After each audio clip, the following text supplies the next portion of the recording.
Birinchi marta umraga kelib Ka'bani ko'rgan vaqtimizda ko'zimizdan duv-duv yoshlar oqadi.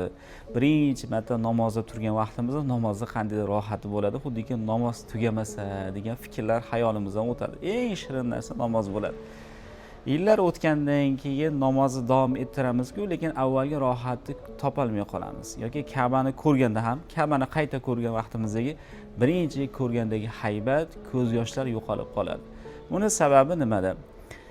Har qanday ishni birinchi marta qilayotgan vaqtimizni Allohga suyanib qilamiz. Ka'bani ko'rayotgan vaqtimizda Alloh mana shu ne'matni menga berdi deb Allohga suyanamiz.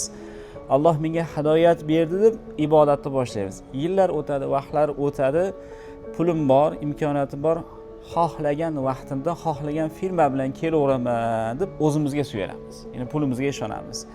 Men yaxshi insonligim bilan ibodat qilyapman, namoz o'qiyapman deb o'zimizga ortiqcha baho beramiz va Allohga suyanish kamayadi, ibodatdan lazzat, rohat qochib qoladi.